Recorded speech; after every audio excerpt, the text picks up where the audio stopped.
Nahmaduhu wa nasta'inuhu wa nastaghfiruh. Kita memujinya, memohon pertolongan kepadanya dan memohon ampunan hanya kepada Allah Subhanahu wa taala. Wa na'udzu billahi min syururi anfusina, dan kita berlindung kepada Allah Subhanahu wa taala dari kejelekan diri-diri kita. Wa min sayyiati a'malina, dan dari keburukan amalan-amalan kita.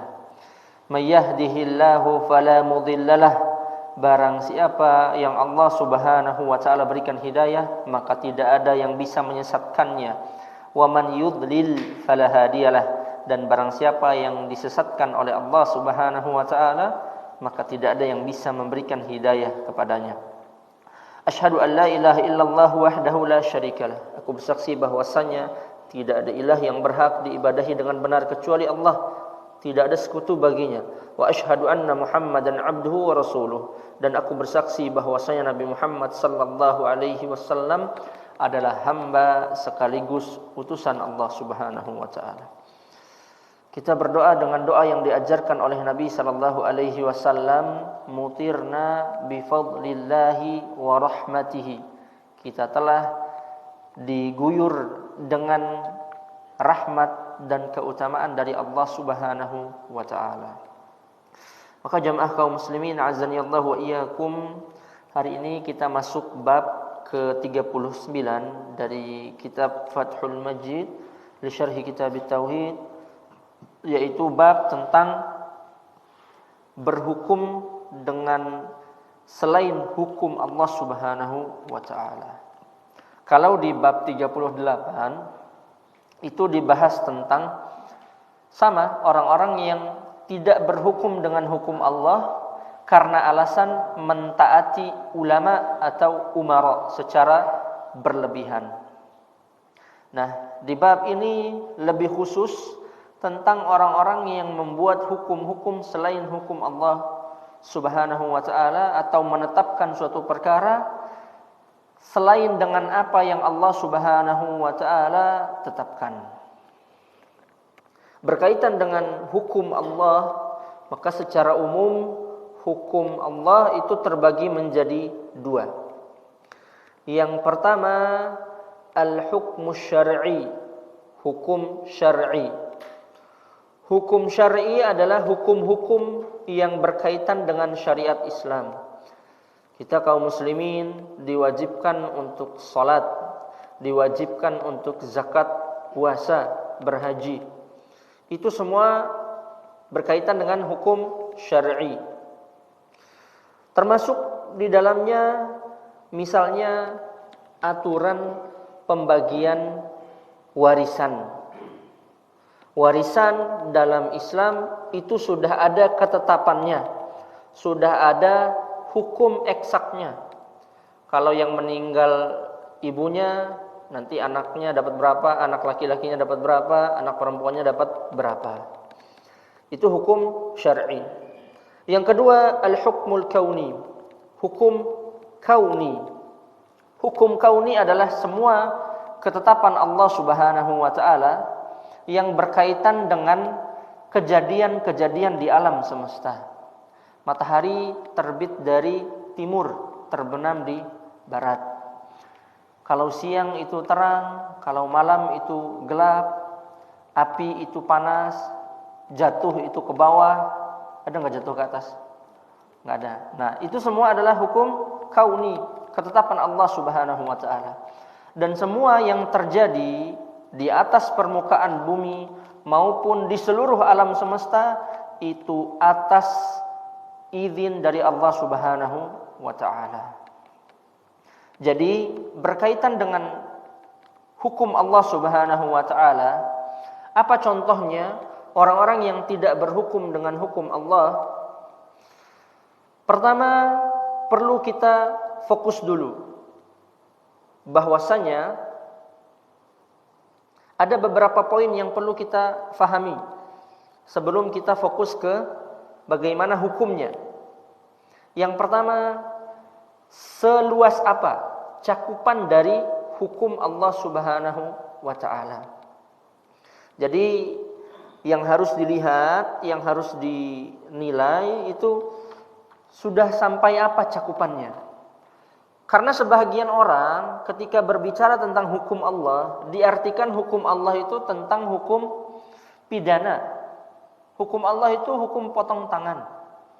Kalau enggak pakai potong tangan berarti itu bukan hukum Allah. Akhirnya dikafirkanlah semua jajaran pemerintah. Ini biasanya orang-orang Khawarij menyempitkan pengertian dari hukum Allah Subhanahu wa taala. Padahal kalau kita lihat dua pembagian hukum Allah tadi, pembagian warisan itu termasuk hukum Allah atau tidak? Hukum Allah Subhanahu wa taala. Akan tetapi banyak enggak yang enggan menggunakan hukum Allah ini? Banyak. Nah, kalau pakai kaidahnya orang-orang Khawarij, maka sangat gampang orang-orang mengkafirkan sesama muslim. Oh, kalian enggak bagi warisan dengan hukum Allah. Oh, kalian kafir. Dikit-dikit kafir, dikit-dikit kafir. Maka ini adalah kaidah orang-orang Khawarij. Jadi mereka menyempitkan arti hukum Allah hanya dalam masalah-masalah hukum pidana dan semisalnya. Kemudian jilbab itu hukum Allah atau tidak? Hukum Allah Subhanahu wa taala. Karena masuk ke dalam hukum syar'i. Allah Subhanahu wa taala atur dia di dalam syariat Islam. Laki-laki diperintahkan ada tata cara berpakaiannya. Enggak boleh menutup mata kaki, kemudian tidak boleh memakai pakaian dari sutra. Itu semua bagian dari hukum Allah Subhanahu wa taala. Termasuk ke dalam hukum Allah yaitu apa yang Allah Subhanahu wa taala firmankan, atii'ullah wa atii'ur rasul wa ulil amri minkum. Taatilah Allah, taatilah rasulnya, dan taatilah ulil amri di tengah-tengah kalian. Itu semua bagian dari hukum Allah Subhanahu wa taala. Maka kalau ada orang serampangan melepaskan dirinya dari ketaatan kepada ulil amri, dia secara tidak langsung menentang hukum Allah atau tidak? Menentang hukum Allah Subhanahu wa taala. Karena Allah kasih aturan begini, tapi dia tidak mau taat dengan alasan oh pemimpin itu dekat sama orang-orang Syiah. Dengan alasan oh pemimpin itu penampilannya seperti orang munafik dan semisalnya. Maka ini semua adalah doktrin-doktrin yang diucapkan oleh orang-orang Khawarij. Kemudian dalilnya yang menunjukkan bahwasanya hukum Allah itu mencakup cakupan yang sangat luas, yaitu apa yang disabdakan oleh Nabi sallallahu alaihi wasallam. Beliau bersabda, al-qudatu thalathatun. Hakim, orang yang memutuskan hukum itu ada 3 jenis. Qadiyani finnar. 2 jenis hakim masuk neraka. Wa qadin fil jannah, dan 1 jenis hakim masuk surga. Jadi ada 3 jenis hakim, 3 model hakim. Hakim itu orang yang memutuskan, orang yang mengambil hukum. Yang pertama, rajulun alimal haqqa wa qada bihi. Yang pertama, orang atau hakim yang mengetahui ilmunya, mengetahui kebenaran, kemudian dengan ilmunya dia mengambil hukum, dia memutuskan suatu perkara.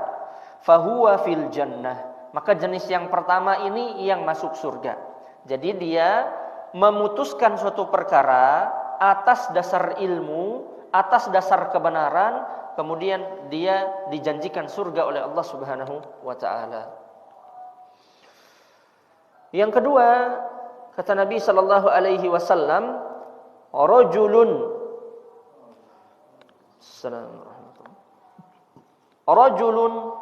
qada lin-nasi ala jahlin fahuwa finnar. Jenis yang kedua adalah seorang hakim yang menetapkan satu hukum di atas kebodohan. Jadi netapin suatu perkara watikanina ilmu. Be perlau kaina. Mana sesuai perasaan dia, oh perasaan saya yang ini, perasaan saya yang ini. Tidak di atas ilmu. Fahuwa finnar. Maka jenis yang kedua ini dia diancam dengan api neraka. Jenis hakim yang ketiga, rajulun alimal haqq. Kalau yang kedua tadi bodoh, tapi dia maksain diri untuk menetapkan suatu hukum. Nah, yang ketiga, hakim yang mengetahui kebenaran, punya ilmu, dia berilmu. Wa qada bi khilafihi. Kemudian dia menetapkan keputusan yang bertentangan dengan kebenaran. Nah, artinya dia sudah tahu mana yang benar sesuai dengan kapasitas keilmuannya. Tapi dia pilih membenarkan yang salah, entah karena disogok, entah karena ngikutin perasaan, entah karena ngikutin hawa nafsu atau faktor-faktor yang lain.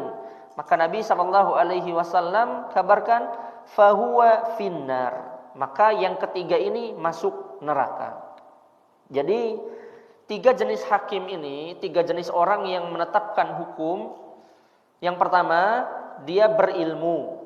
Kemudian dia menetapkan suatu hukum sesuai dengan ilmu tersebut. Maka dia dijanjikan surga oleh Nabi SAW. Yang kedua, dia menetapkan suatu hukum tapi tidak di atas ilmu. Ala jahlin, di atas kebodohan. Maka ini yang diancam dengan neraka. Yang ketiga, dia mengetahui ilmu, mengetahui kebenarannya, akan tetapi dia memutuskan sesuatu yang sebaliknya. Misalnya pembagian harta waris, ada ustadz dimintai fatwa. Dia sudah tahu bahwasanya lidzakari mithlu hadzil unsayain. Dalam pembagian warisan, anak laki-laki itu dapat 2 bagian dari anak perempuan. Misalnya 3 juta, anaknya cowok 1, cewek 1. Maka si laki-laki dapat 2 juta, si cewek dapat 1 juta. Akan tetapi, ini misal yang ketiga ya, dia sudah tahu pembagiannya seperti itu. Akan tapi dia memutuskan keputusan yang lain. Entah karena dia ada hubungan dengan anak perempuan, akhirnya dikasih 50-50. Nah, cenggat 2 lalu nih lo kemok dana, hangga 1,5 juta. Padahal ketetapan Allah Subhanahu wa taala, laki-laki itu 2 bagian, wanita 1 bagian. Maka ini juga diancam neraka oleh Nabi sallallahu alaihi wasallam. Lalu apa hubungannya dalil ini dengan cakupan hukum Allah Subhanahu wa taala? Syekhul Islam Ibnu Taimiyah rahimahullahu taala menjelaskan bahwasanya orang-orang yang berhukum ini masuk semua dalam lini kehidupan. Entah dia dalam situasi peperangan, entah dia ditunjuk oleh negara, bahkan seorang ayah ketika menetapkan suatu perkara di antara anak-anaknya harus dengan adil. Jadi bukan hanya dengan orang dewasa, dengan anak-anak pun harus tetap adil. Penjelasan Syekhul Islam Ibnu Taimiyah ini menerangkan bahwasanya hukum Allah Subhanahu wa taala mencakup segala hal. Kemudian yang berkaitan dengan hukum Allah Subhanahu wa taala yang perlu kita fahami, poin yang kedua setelah kita tahu cakupannya itu luas, bukan hanya dalam bidang-bidang pidana, bukan hanya dalam ranah pidana saja. Lalu yang kedua yang harus kita sepakati adalah siapapun yang menjadi hakim, maka dia harus menggunakan hukum Allah Subhanahu wa taala. Jadi hukum asal berhukum dengan hukum Allah Subhanahu wa taala adalah wajib. Itu poin yang kedua. Turunan dari poin kedua ini ada poin ketiga, yaitu hukum asal orang yang meninggalkan hukum Allah. Artinya hukum asal kalau berhukum dengan selain hukum Allah.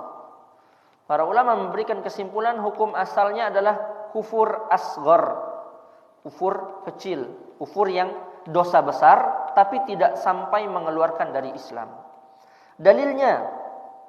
Dalilnya adalah firman Allah Subhanahu wa taala yang sering digunakan oleh orang-orang Khawarij, yaitu dalam surah Al-Maidah ayat 46. Wa man lam yahkum bima anzalallah faulaika humul kafirun. Ini kalau dipahami secara terjemahan saja bisa banyak yang salah paham. Dan siapa yang tidak berhukum dengan hukum yang Allah Subhanahu wa taala turunkan, maka dia termasuk orang-orang kafir. Lah, kenapa ayat ini dijadikan dalil bahwasanya hukum asal pakai hukum selain hukum Allah itu kufur asghar? Bukankah ayat ini menunjukkan kufur akbar? Faulaika humul kafirun. Alasannya karena para mufassirin, ulama tafsir sepakat faulaika humul kafirun di ayat ini adalah kufrun duna kufrin. Kufur tapi tidak sampai mengeluarkan seseorang dari Islam. Kemudian yang menguatkan selanjutnya adalah perkataan seorang tabi'in, Abdullah bin Syaqiq rahimahullahu taala. Beliau mengatakan, "Ma kana as-sahabatu yarawna syai'an minal a'mali tarkuhu kufrun." Jadi para sahabat Nabi sallallahu alaihi wasallam tidak melihat, tidak berpendapat bahwasannya meninggalkan suatu amalan itu sebagai kekufuran yang bisa mengeluarkan dari Islam. Ghairus salati, kecuali salat. Kita kaji kalimatnya ya. Kalimatnya begini. Para sahabat Nabi sallallahu alaihi wasallam berpendapat bahwasanya tidak ada satu amalan pun yang kalau ditinggalkan pelakunya jadi kufur, keluar dari Islam, kecuali satu, salat. Berarti meninggalkan zakat dan meninggalkan salat itu berbeda. Karena meninggalkan salat lebih berat hukumannya. Nabi sallallahu alaihi wasallam bersabda, pembatas antara seseorang dan kekufuran adalah tarkus shalah, meninggalkan salat. Maka para ulama berpendapat meninggalkan salat itu bisa sampai derajat kufur akbar. Berarti dari penjelasan tabi'in ini termasuk di dalamnya hukum asal meninggalkan hukum Allah itu kufur asghar. Kufur yang dosa besar tapi tidak langsung serta-merta mengeluarkan dari Islam. Penguat yang ketiga, kenapa hukum asalnya kufur asghar? Karena para sahabat membantah pemahaman orang-orang Khawarij yang menggunakan ayat dalam surah Al-Maidah tadi, faulaika humul kafirun, membantah pemahaman mereka. Berarti menunjukkan bahwasanya pemahaman itu bukan kufur akbar. Karena orang-orang Khawarij bilang porona mawatikani hukum Allah kufur akbar. Itu menurut orang-orang Khawarij. Adapun menurut ulama Ahlus Sunnah hukum asalnya kufur asghar, kecuali ditafsil, diperinci. Salah satu kalimatnya adalah apa yang diucapkan oleh sahabat yang mulia Ali bin Abi Thalib radhiyallahu taala an, mendengar perkataan orang-orang Khawarij, kalimatu haqqin uridu biha batilun. Mereka mengucapkan kalimat yang benar. Baca nare kalimat-kalimat mencihi firman Allah Subhanahu wa taala, akan tetapi digunakan untuk tujuan-tujuan yang batil, tujuan-tujuan yang salah. Apa maksud tujuan yang salah? Menghalalkan darah kaum muslimin, menumbangkan khalifah ketika itu, melakukan pemberontakan. Maka apa yang dilakukan oleh orang-orang Khawarij, mereka menggunakan ayat-ayat Allah untuk membenarkan perbuatannya. Sama modelnya seperti Khawarij yang kita lihat zaman sekarang. Mereka bom bunuh diri, melakukan aksi terorisme, mengancam dan semisalnya. Mereka menggunakan ayat-ayat Allah. Ini yang disebut kalimatu haqqin uridu biha batil. Kalimatnya benar, firman Allah Subhanahu wa taala, tapi digunakan di tempat yang salah dengan tujuan yang salah. 8 menit jemaah. Cepat sekali jam 7.42.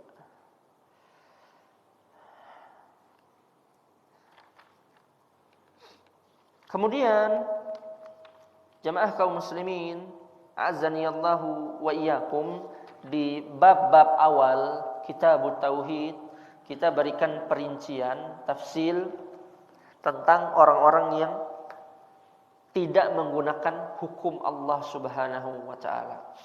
Salah satunya apa yang dijelaskan oleh Syekh bin Baz rahimahullahu taala.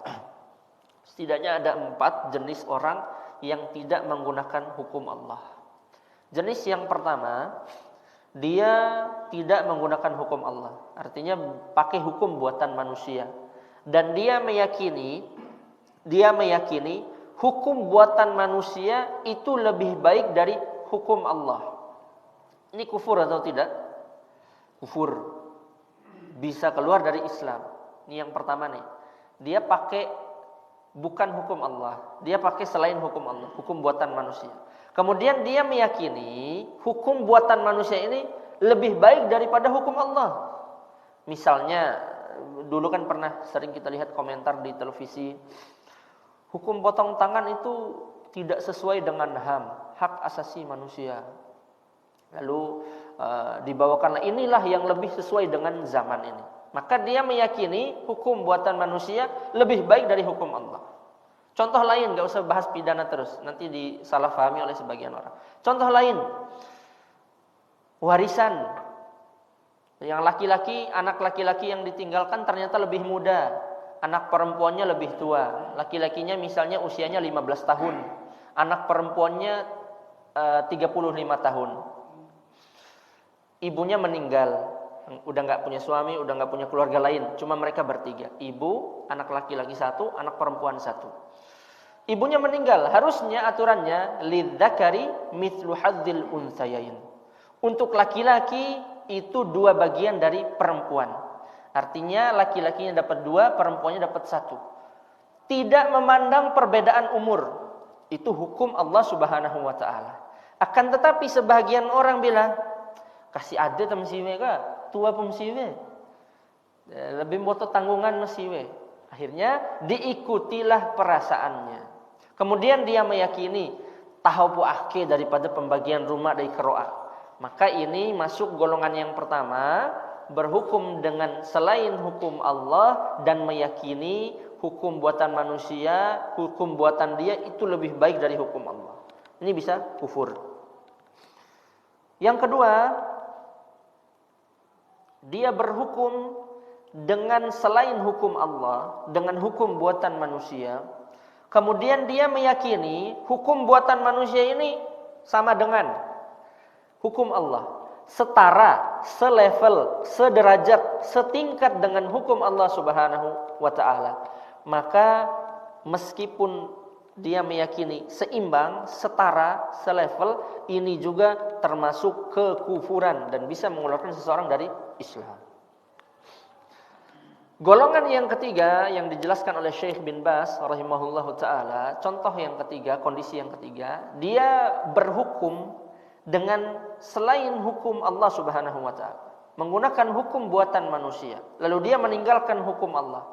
Dan dia meyakini bahwasanya perbuatannya itu boleh atau perbuatan itu mubah, tidak dihitung dosa.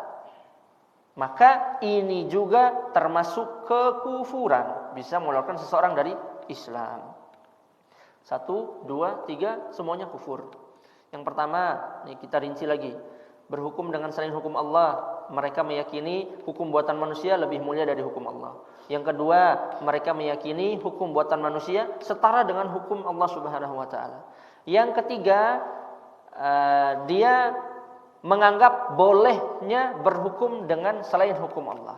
Yang keempat, orang-orang yang berhukum dengan selain hukum Allah, kemudian dia meyakini perbuatannya itu adalah salah, dan dia meyakini tetap hukum Allah lah yang paling baik, hukum Allah yang terbaik, tapi tidak ada pilihan lain. mau ganti hukum juga nggak mungkin, karena dia tinggal di negara yang menerapkan bukan hukum Allah Subhanahu wa ta'ala. Maka ini tidak mengeluarkan dari Islam, akan tetapi termasuk dosa besar. Jadi yang bisa mengeluarkan dari Islam itu yang 1 sampai yang ketiga. Yang keempat itu kondisinya diperinci oleh para ulama sesuai dengan keadaan di daerah tersebut. Sisa berapa menit? Azan. Kita azan. Wallahu taala a'lam. Hukum Allah dengan keterpaksaan terkait dengan hal ini. Mereka terpaksa, berarti mereka melakukan sebuah dosa itu. Iya. Bagaimana kita bisa menjelaskan lebih rinci dalam hal ini? Baik. Tafsil dari yang keempat, yaitu orang-orang yang berbuat kemudian dia tahu bahwasanya perbuatannya itu salah. Orang-orang yang keempat ya, dia berhukum dengan selain hukum Allah, kemudian dia meyakini perbuatannya itu salah dan dosa di mata Allah Subhanahu wa ta'ala. Lalu bagaimana perinciannya? Perinciannya maka dilihat motivasi dia tetap melakukan hal tersebut, sebagaimana yang dijelaskan oleh Ustadz Firanda Andirja hafizahullahu ta'ala. Kalau dia di dalam kondisi irtikab akhaf dhararain, dia harus memilih di antara dua mudarat. Misalnya dia sudah bekerja sebagai seorang hakim, dia sudah tahu ini hukumnya salah ini. Kemudian kalau dia mutusin perkaranya sesuai keputusan A, itu tidak sesuai dengan hukum Allah. Kalau dia mutusin B juga tidak sesuai dengan hukum Allah. Misalnya seorang mencuri, kemudian dia mencuri sesuatu yang lumayan mahal. Dalam syariat Islam singkatnya itu dipotong tangannya. Akan tetapi ternyata tidak ada hukum itu di Indonesia. Kalau dia vonis bebas orang ini juga, dia juga salah. Maka tidak mau dia harus memilih dari dua mudarat ini. Mudarat yang pertama, dia vonis orang ini dikurung sesuai hukum Allah atau tidak? Tidak sesuai dengan hukum Allah. Itu mudarat juga. Nah, mudarat yang kedua, dia bebasin maling ini sesuai dengan hukum Allah atau tidak? Tidak. Nah, dia irtikab akhaf dhararain. Dia mau tidak mau harus memilih dari dua mudarat ini mana yang paling ringan mudaratnya. Yang paling ringan yang mana? Yang pertama, dijeblosin ke penjara. Meskipun dia tahu ini tidak sesuai dengan ketetapan Allah, tapi mau tidak mau ya saya harus lanjutkan ini. Apalagi saya pekerjaan seperti ini, tidak mungkin saya untuk merubah undang-undang satu negara dengan sangat mudah. Makanya yang dijelaskan oleh Ustadz di penjelasan tersebut adalah tidak bisa disamakan orang yang melanjutkan aturan hukum dengan orang yang buat hukumnya. Ini misal ada orang yang buat undang-undangnya dari awal dan dia tahu undang-undang ini berbeda sekali dengan syariat Allah Subhanahu wa ta'ala. Berbeda kondisinya kalau dia itu orang-orang yang melanjutkan undang-undang sebelumnya. Nah, kalau dia di dalam kondisi melanjutkan undang-undang yang sebelumnya dan bukan dia yang membuat, maka dia bisa menggunakan kaidah ini, irtikab akhaf dhararain. Dia memilih mana yang paling ringan mudaratnya. Kemudian contoh lain, kalau dia ternyata menggunakan hukum selain hukum Allah, dia tahu itu dosa, akan tetapi entah karena hawa nafsunya, entah karena perasaannya, misalnya tadi pembagian harta warisan ya, lalu dia bilang saya enggak dua, lalu berani sama rata anak nare siwil omone, atau bahkan dia lebihkan ke yang cewek karena yang cewek lebih tua, bayi 2 juta masih were momone bayi 1 juta bayi toina, maka ini dia berhukum dengan selain hukum Allah, akan tetapi atas dasar hawa nafsunya.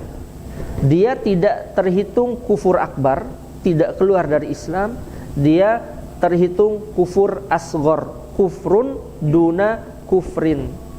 Lalu dia dihitung sebagai dosa besar di sisi Allah Subhanahu wa taala. Jadi penjelasan lebih detailnya ada di dalil-dalil berikutnya di bab ini. Insyaallah taala kita lebih detailkan lagi, termasuk dengan kita berusaha untuk memperbanyak contoh-contohnya agar lebih mudah difahami pada pertemuan yang akan datang ketika kita masuk dalil kedua, yaitu tentang orang-orang yang wa idza qila lahum la tufsidu fil ard qalu innama nahnu muslihun. Jadi orang-orang ini ngerasa mereka tuh bikin perbaikan di atas permukaan bumi. Dengan mereka bikin undang-undang baru ini loh yang lebih cocok, ini loh perbaikan, ini loh yang lebih sesuai dengan budaya masyarakat Indonesia. Padahal dikatakan kepada mereka la tufsidu fil ard, jangan merusak di atas permukaan bumi ini. Kan tapi mereka merasa kami sedang melakukan perbaikan. Inilah yang sering kita temukan di tengah orang-orang yang mengatasnamakan HAM, hak asasi manusia, untuk menentang hukum Allah Subhanahu wa taala. Jadi yang perlu kita pahami juga yaitu kaidah umumnya. Siapa yang menciptakan kita? Allah Subhanahu wa taala. Yang paling tahu tentang kita atau Allah Subhanahu wa taala? Allah Subhanahu wa taala. Kita aja enggak tahu berapa kali detak jantung kita dalam 1 menit, kecuali dibantu sama alat-alat.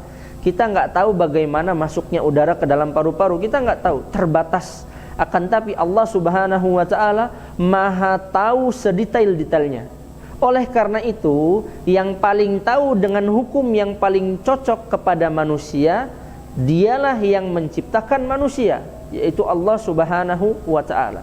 Maka sebaik-baik hukum adalah hukum yang Allah Subhanahu wa taala tetapkan.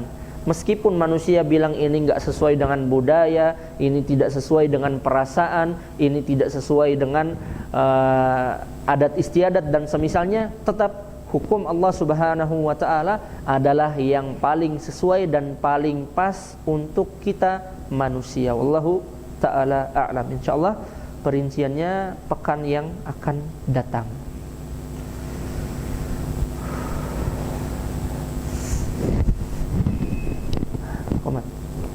Cukup. Alhamdulillah, pembahasan kita baru muqaddimah ya dan judulnya saja. Insyaallah pada pertemuan yang akan datang kita masuk dalil pertama dan dalil kedua dari bab ini, yaitu bab tentang orang-orang yang berhukum dengan selain hukum Allah Subhanahu wa taala. Kita tutup dengan doa kafaratul majlis. Subhanakallahumma wa bihamdika asyhadu an la ilaha illa anta astaghfiruka wa atubu ilaik. Wassalamualaikum warahmatullahi wabarakatuh.